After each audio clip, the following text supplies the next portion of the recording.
বাংলাদেশ পাকিস্তান যৌথ কমিশনের সমঝোতা স্মারক সই, পাট আমদানি বাড়াতে চায় ইসলামাবাদ। আকাশ নৌ যোগাযোগ সহযোগিতা চায় ঢাকা। ক্ষমতায় গেলে বাংলাদেশ ব্যাংক সহ আর্থিক প্রতিষ্ঠানগুলোকে সরকারি হস্তক্ষেপ মুক্ত করবে বিএনপি। দেশের নতুন ইকোনমিক মডেল প্রণয়নের আশাবাদ। বৈঠকে আগে বাণিজ্য চুক্তির কাঠামোতে একমত চীন যুক্তরাষ্ট্র। বৃহস্পতিবার বুসানে বসবেন এই দুই নেতা। শুল্ক যুদ্ধ নিরসনই লক্ষ্য।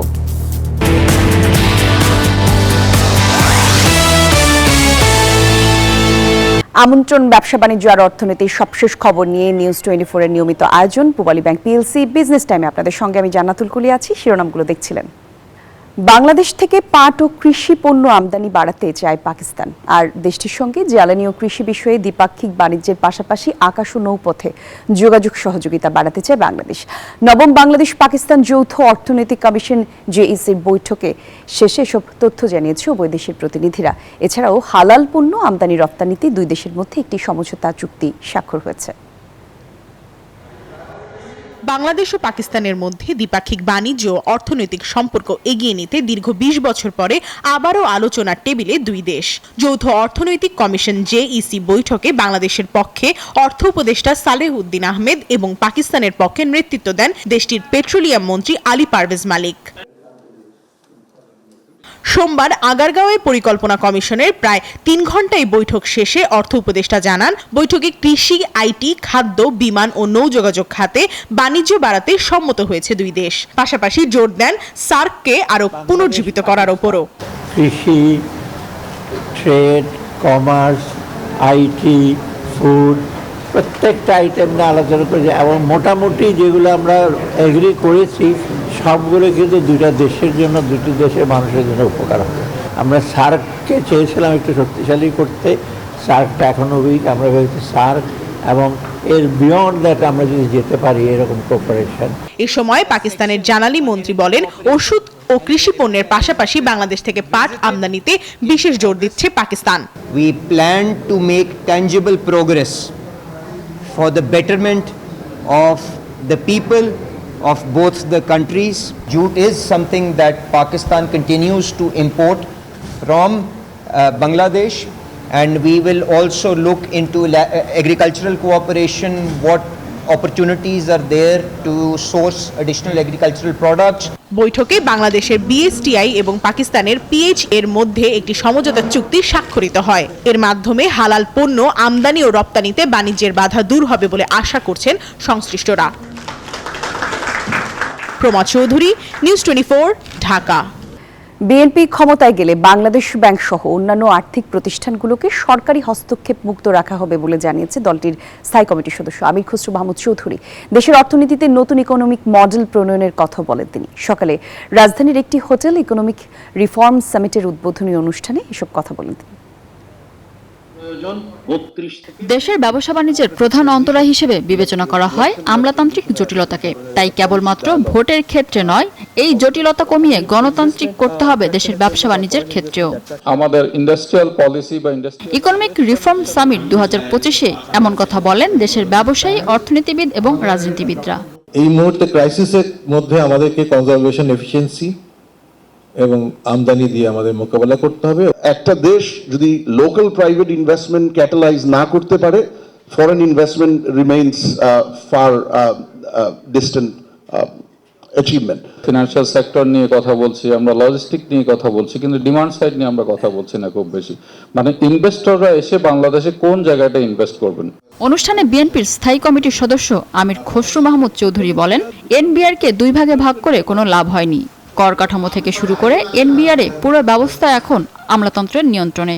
অ্যাকাউন্টেবল করারও খুব বেশি কিছু নাই যদি আমরা তাদের দায়িত্বগুলো কমিয়ে আনি। So I can assure you, if given chance we will go for serious deregulation. BNP ক্ষমতায় গেলে বাংলাদেশ ব্যাংক সহ অন্যান্য আর্থিক প্রতিষ্ঠানগুলোকে সরকারি হস্তক্ষেপ মুক্ত রাখা হবে বলে জানান বিএনপির এই নেতা। এনবিআর এর এটা 2 ভাগ করছে না এখন, ওই যে ট্যাক্সের লোক আছেন উনি, কি লাভ হয়েছে?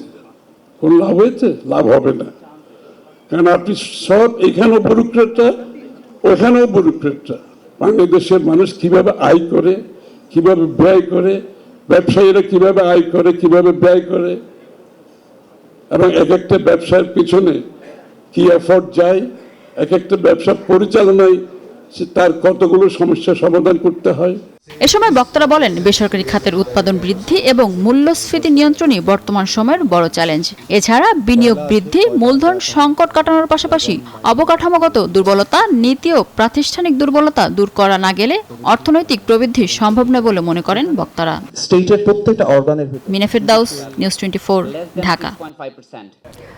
বাংলাদেশ থেকে 1 লাখ দক্ষ কর্মী নেবে জাপান। রবিবার বিকেলে রাষ্ট্রীয় অতিথি ভবন যমুনায় জাপানের national business support combined cooperative এর 23 সদস্যের একটি প্রতিনিধি দল প্রধান উপদেষ্টার সঙ্গে বৈঠক করেন। প্রধান উপদেষ্টার সঙ্গে বৈঠক শেষে প্রতিনিধি দল এসব কথা জানান। এ সময় প্রবাসী কল্যাণ ও কর্মসংস্থান উপদেষ্টা ডক্টর আসিফ নজরুল এবং প্রধান উপদেষ্টার এসডিজি বিষয়ক মুখ্য সমন্বয়ক লামিয়া মোর্শেদ উপস্থিত ছিলেন। সেখানে বৈঠকে 65টির বেশি কোম্পানির একটি জাপানি ব্যবসায়িক ফেডারেশনের সাথে জাপানের বাংলাদেশি কর্মী নিয়োগের ব্যাপারে বাংলাদেশের সাথে একটি সমঝোতা স্মারক স্বাক্ষর হয়। আর জাপানে বাংলাদেশিদের প্রশিক্ষণ, সার্টিফিকেশন এবং কর্মসংস্থানের জন্য একটি কাঠামো প্রতিষ্ঠার লক্ষ্যে এই চুক্তির মাধ্যমে 5 বছরে কয়েক ধাপে 1 লাখের বেশি কর্মী নিয়োগ করা হবে। তরুণ প্রজন্মকে চতুর্থ শিল্প বিপ্লবের জন্য প্রস্তুত করতে শিক্ষা প্রতিষ্ঠান, ইন্ডাস্ট্রিগুলোকে সহায়তা করবে সরকার, মন্তব্য করেছেন জাতীয় দক্ষতা উন্নয়ন কর্তৃপক্ষের নির্বাহী চেয়ারম্যান ডক্টর নাজনীন কায়সার চৌধুরী।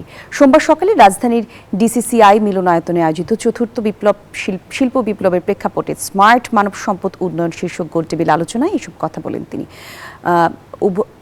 এর আগে মূল প্রবন্ধ উপস্থাপন করেন যুক্তরাজ্যের রিডিং বিশ্ববিদ্যালয়ের visiting professor doctor M Niaz Asadullah.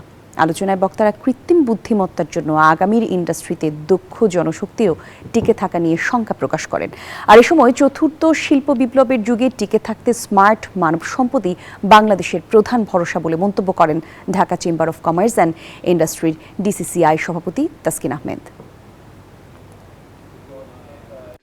আমরা শুধু জব মার্কেট ক্রিয়েশনের জন্য কিংবা উদ্যোক্তা তৈরি করার জন্য শুধু ট্রেনিং দিলে হবে না, তাদেরকে মানে ইন্ডাস্ট্রি আর লিঙ্কেজ যদি করা না যায় তাহলে তারা কিন্তু বেকার থেকে যাবে কিংবা তারা সেটার আউটপুটটা পাবে না। কারণ স্কিল ট্রেনিং এর পিছনে যে ইনভেস্টমেন্ট সেটা একটা রিটার্ন পেতে হবে। তো তাহলে রিটার্ন পেতে হলে আপনাদের প্রাইভেট সেক্টরে যারা আছেন তাদের কিন্তু অনেক গুরু দায়িত্ব আছে। অবশেষে দেখা দিয়েছে যুক্তরাষ্ট্র এবং চীনের মধ্যে চলমান বাণিজ্য উত্তেজনা নিরসনের সম্ভাবনা। প্রেসিডেন্ট ডোনাল্ড ট্রাম্প এবং শি জিনপিং এর বৈঠকের আগেই একটি সম্ভাব্য বাণিজ্য চুক্তি কাঠামো নিয়ে একমত হয়েছে দুই দেশ। আর এর ফলে চীনা মার্কিন পণ্যের শুল্ক আরও বন্ধ, বিরল খনিজ রপ্তানি নিয়ন্ত্রণ স্থগিত এবং মার্কিন সয়াবিন বিক্রি শুরুর মতো বিষয়গুলো চূড়ান্ত হতে পারে। বাণিজ্য উত্তেজনা কমাতে এক ধাপ এগুলো বিশ্বের শীর্ষ 2 অর্থনীতির দেশ চীন এবং যুক্তরাষ্ট্র। আসিয়ান সম্মেলনের ফাঁকে কুয়ালালামপুরে 2 দেশের শীর্ষ অর্থনৈতিক কর্মকর্তারা একটি সম্ভাব্য বাণিজ্য চুক্তির কাঠামো নিয়ে একমত হয়েছেন, যা দিচ্ছে দীর্ঘদিনের অচল অবস্থা ভাঙার ইঙ্গিত। মার্কিন বাণিজ্যমন্ত্রী স্কট বেসেন্ট এই আলোচনাকে একটি অত্যন্ত গুরুত্বপূর্ণ অগ্রগতি হিসেবে উল্লেখ করেছেন। তার আশা, এর ফলে নভেম্বর থেকে চীনা পণ্যের উপর প্রেসিডেন্ট ট্রাম্পের 100% শুল্ক আরোপের হুমকি দূর হবে। চীনও তাদের বিরল খনিজ রপ্তানির উপর বিধিনিষেধ বাস্তবায়ন 1 বছরের জন্য স্থগিত করবে। চীনের সঙ্গে বৈঠকে শুল্ক বৃদ্ধির আশঙ্কা কেটে গেছে এবং তারা মার্কিন কৃষি পণ্য ও ফেন্টানাইল সংকট মোকাবেলায় সাহায্য করতে সম্মত হয়েছে। এই চুক্তির চূড়ান্ত রূপ দিতে আগামী বৃহস্পতিবার দক্ষিণ কোরিয়ায় বৈঠকে বসছেন মার্কিন প্রেসিডেন্ট ডোনাল্ড ট্রাম্প এবং চীনের president Xi Jinping. Asia Pacific economic cooperation বা অ্যাপেক সম্মেলনের ফাঁকে অনুষ্ঠিত হবে এই দ্বিপক্ষীয় বৈঠক। নিবির আমিন, নিউজ 24। দেশের বাজারে আবারও স্বর্ণের দাম কমানোর সিদ্ধান্ত নিল বাংলাদেশ জুয়েলার্স অ্যাসোসিয়েশন বাজুস। এবার ভরিতে 1039 টাকা কমিয়ে 22 ক্যারেটের 1 ভরি স্বর্ণের দাম পড়বে 2,07,000 957 টাকা। আর এটা পুরো নির্ধারণ করেছে সংগঠনটি। রবিবার রাতে এই তথ্য জানিয়েছে বাজুস। আর এই দাম অনুযায়ী, নতুন দাম অনুযায়ী 21 ক্যারেটের প্রতি ভরির দাম পড়বে 1,98,498 টাকা। 18 ক্যারেটের প্রতি ভরি স্বর্ণের দাম পড়বে 1,70,143 টাকা এবং সনাতন পদ্ধতির স্বর্ণের দাম পড়বে ভরি প্রতি 1,41,496 টাকা। আর এই নতুন দাম আজ থেকেই কার্যকর হচ্ছে।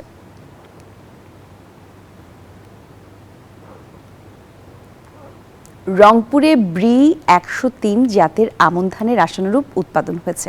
কৃষকরা জানান, আগাম জাতের হওয়ায় মৌসুমের 1 মাস আগেই সোনালী ধান ঘরে তুলতে পেরেছেন তারা। ফলনও বেশ ভালো হয়েছে। আর কৃষি কর্মকর্তা বলছেন, স্বল্পমেয়াদী এবং আগাম জাতের ধান উৎপাদন বৃদ্ধিতে এরই মধ্যে নানা উদ্যোগ নিয়েছে সরকার। রংপুরে বিরি 103 জাতের আমন ধানের আবাদ করেছেন কৃষকরা। আগাম জাতের হয় বেশিরভাগ জমির ধান পাকায় শুরু হয়েছে কাটামারাইয়ের কাজ। কৃষকরা জানান, আবহাওয়া অনুকূলে থাকায় ফলন ভালো হয়েছে। স্বল্প খরচে লাভ বেশি হয় এই ধান চাষে আগ্রহী হয়ে উঠেছেন অনেকে।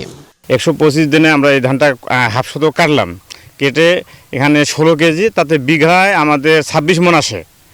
তা এখন আমরা বিয়ের আগেরও চেয়ে আমরা এটা আর্লি 25 দিন আগে পাইলাম এবং এর ফাঁকে আমরা আলু, সরিষা বা ভুট্টা করতে পারবো। এটা আমাদের জন্য একটা প্লাস পয়েন্ট। একটা সরিষা দিতে পাবো, আলু দিতে পাবো এবং আমাদের নবান্ন উৎসব মনে করেন যে 1 মাস আগেই আমরা উদযাপন করতে পাবো। এই যাতে সুবিধা হলো, কৃষক 1 মাস আগে জমি খালি করতে পারতেছে। এইখানে আমাদের রবি শস্য, আলু, ভুট্টা, সরিষা, গম, বিভিন্ন ধরনের ফসল যে কার্তিক মাসে লাগাইতে হয়, এই ফসলটা করলে সেই ফসলগুলো ধরা সম্ভব হয়। আমন ধানের উৎপাদন বাড়াতে প্রণোদনার পাশাপাশি সহজ শর্তে ঋণ চান কৃষক সংগ্রাম পরিষদের নেতারা। আগাম জাতের ধান সম্পর্কে আমাদের দেশের বেশিরভাগ কৃষকদের মধ্যেই সচেতনতা নেই। আমরা মনে করি যে কৃষি সম্প্রসারণ অধিদপ্তরের কৃষকদের মধ্যে আগাম জাতের ধান সম্পর্কে সচেতনতা গড়ে তোলা উচিত। পাশাপাশি এই ধান উৎপাদনের জন্য কৃষকদের প্রণোদনা দেওয়া উচিত। কৃষি বিভাগ জানান, কৃষকদের মাঝে আগাম জাতের ধান বীজ বিতরণ করা হয়েছে। আমাদের আমন মৌসুমে সরকারিভাবে আমরা কিন্তু প্রায় 27,000 কৃষককে, প্রত্যেক কৃষককে 1 বিঘা জমির জন্য বীজ এবং ডিএপি ও এমওপি সার প্রদান করেছি। তো আমরা আশা করছি এবার এখন পর্যন্ত আমাদের আমন ফসলের যে অবস্থা সেটি অত্যন্ত ভালো। এবছর লক্ষ্যমাত্রা ছাড়িয়ে রংপুর অঞ্চলে আমনের আবাদ হয়েছে 6,21,505 হেক্টর জমিতে। উৎপাদনের লক্ষ্যমাত্রা ধরা হয়েছে 20,10,405 মেট্রিক টন। রিজাউল করিম মানিক, নিউজ 24, রংপুর। হবিগঞ্জের নবীগঞ্জে শখের বশে মাল্টা চাষ করে সফল হয়েছেন আবুল খায়ের কায়েদ এবং দেলোয়ার উদ্দিন নামের 2 উদ্যোক্তা। এবছর প্রায় 3.5 লাখ টাকার মালটা বিক্রি করেছেন তারা। আর আশাও করছেন 3.5 লাখ টাকার মালটা তারা বিক্রি করতে পারবেন এবছর। আর তাদের সফলতা দেখে মালটা চাষে আগ্রহী হয়ে উঠেছেন আরও অনেকেই। শ্রীকান্ত গোপের তথ্যচিত্রে ডেস্ক রিপোর্টে বিস্তারিত থাকছে। চাপ দিলেই গড়িয়ে পড়ছে রস। রসালো মালটার সেই সোনালি ফোঁটা পড়ছে কৃষকের 2 হাত বেয়ে। এই দৃশ্য হবিগঞ্জের নবীগঞ্জ উপজেলার মাহমুদপুর গ্রামের বাসিন্দা আবুল খায়ের কায়েদের বাগানের। শুরুটা 2014 সালে। শখের বশে বাড়ির পাশে মাত্র 5 বিঘা জমি নিয়ে শুরু করেন সবুজ মালটার চাষ। প্রথম বছর ফলন না মিললেও দ্বিতীয় বছরেই আসে স্বপ্নের ফলন। বর্তমানে তার মালটার বাগানে প্রায় 500টি ফলন্ত গাছ রয়েছে। এই বছর ফলন ভালো হয়েছে, আশাবাদী আমি আরো রেজাল্ট আমার ভালো হইব এবং 2-2.5 লাখ থেকে 3-3.5 লাখ টাকার মতো এই বছর আইব, আমি আশাবাদী। অপরদিকে বনগাঁও গ্রামের লন্ডন প্রবাসী দেলোয়ার উদ্দিনও শখের বশে মালটা চাষ করে সফল হয়েছেন। আমি এই 2 বছর এখানে, 2 বছর আমার মালিক অনেক টাকা লাভবান হয়েছে। সফল উদ্যোক্তা কায়েদের মালটা বাগান দেখে অনেকেই উদ্যোগী হচ্ছেন এই চাষে। নিজেও করতে পারি কোনো সময়, এটার লাগে আশাবাদী অন্তত এটা লাভবান হইব, এটা ফসলটা ভালো। আমার কাছে অনেক ভালো লেগেছে। বিশেষ স্পেশালি আমি যদি বলি যে এখানে গ্রিন মালটা, সেটা আমি একটু আগে খেয়েছি, অনেক সুস্বাদু। সিলেট বিভাগের জন্য মালটা একটি সম্ভাবনাময় ফসল। কৃষি সম্প্রসারণ অধিদপ্তরের পরামর্শক্রমে কৃষকরা মালটা চাষ করে লাভবান হচ্ছে বলে জানালেন এই কৃষি কর্মকর্তা। আমাদের যে মাঠ পর্যায়ের সরকারি কৃষি কর্মকর্তাগণ আছেন, তারা নিয়মিতভাবে মালটা চাষীদের পরামর্শ দিয়ে যাচ্ছে। ভবিষ্যতে যদি আরো অন্যান্য কৃষকদের এখানে একীভূত করা যায়, তাহলে নবীগঞ্জে মালটা একটা সম্ভাবনাময় ফসল হিসেবে প্রতিষ্ঠিত হবে বলে আশা করছি। মাটির টানে শ্রমের বিনিময়ে এক ব্যতিক্রমী গল্প করেছেন আবুল খায়ের কায়েদ ও দেলোয়ার উদ্দিন। নবীগঞ্জের এই মাল্টা বাগানগুলো এখন শুধু নয়ন জোড়ানো নয়, এলাকার অর্থনীতিরও এক নতুন দিগন্ত। Desk report, news 24। বাজারে মিলছে আগাম শীতকালীন সবজি, তবে গাজীপুর, নীলফামারী ও পিরোজপুরে সবজির দর কমেছে। বিক্রেতারা জানান, গেল সপ্তাহে ফুলকপি 100 টাকা কেজি দরে বিক্রি হলেও বর্তমানে তা বিক্রি হচ্ছে 70 থেকে 80 টাকায়। কমেছে অন্যান্য সবজির দরও। আর এমন প্রেক্ষাপটে লোকসানের আশঙ্কায় আছেন কৃষকরা। প্রতিনিধিদের তথ্যচিত্রে ডেস্ক রিপোর্টে বিস্তারিত থাকছে। গাজীপুরের বিলাসপুর বাজারে ফুলকপি, বাঁধাকপি, শিম, লাউ সহ শীতকালীন বিভিন্ন সবজি বিক্রির জন্য নিয়ে এসেছেন প্রান্তিক কৃষক। এখান থেকে সবজি কিনে বিভিন্ন জেলায় নিয়ে যাচ্ছেন পাইকাররা। গত সপ্তাহে ফুলকপি 100 টাকা কেজি দরে বিক্রি হলেও বর্তমানে তা বিক্রি হচ্ছে 70 থেকে 80 টাকায়। আর শিম গত সপ্তাহে বিক্রি হয়েছে 180 টাকা কেজি দরে, বর্তমানে বিক্রি হচ্ছে 70 থেকে 80 টাকা কেজিতে। ক্রেতারা বলছেন, বাজারে সবজির দাম সাধ্যের মধ্যেই রয়েছে। আগে ধরেন সিম কেনা লাগছে 200 টাকা কেজি, এখন 60 টাকা 70 টাকা কেনা যাইতেছে। টমেটো 100 টাকা কেজি যাচ্ছে। সব জিনিসের দাম কেনাকাটার নাগালে আছে, অনেক কমছে আগে থেকে। আর বিক্রেতারা জানান, এক সপ্তাহের ব্যবধানে কমেছে সবজির দর, দাম কমায় বেড়েছে বেচাকেনি। আগে 1 কেজি 150 টাকা 200 টাকা আছে, বর্তমান 70 60 ডেলি দাম আছে বাজার। হ্যাঁ, কিনতে অনেক খুশি বাজার আইয়া। সব জিনিসের দাম কম, কাস্টমারে কিনে এখন মজা পাইতেছে। এদিকে একই চিত্র নীলফামারীতেও। মাঠ পর্যায়ে দাম কম থাকায় হতাশ কৃষক, কম দামে সবজি কিনতে পেরে খুশি ক্রেতারা। ফুলকপি, মূলা, বেগুন অনেক দাম ছিল, এখন আস্তে আস্তে দিন দিন কমে যাচ্ছে, তখন আমরা ক্রেতারা মনে করেন যে স্বস্তি ভোগ করতেছি। আমাদের নীলফামারী জেলায় আগের তুলনায় সবজিগুলোর দাম অনেক কম। ফুলকপি, বেগুন, কল্লব, যত আছে সিম, বাঁধাকপি, মূলা, বেগুন সবকিছু আমদানি প্রচুর, দাম এখন কমে আছে। পিরোজপুর পৌরসভার কাঁচা বাজারে শীতের আগাম সবজির বাজারে সরবরাহ থাকলেও দাম ক্রেতার নাগালের বাইরে। তবে গত সপ্তাহের চেয়ে কিছুটা কম আগাম সবজির দাম। Desk report, news 24। আর এই ছিল পূবালী ব্যাংক পিএলসি বিজনেস টাইমের এখনকার আপডেট। এতক্ষণ সঙ্গে ছিলেন যারা, ধন্যবাদ।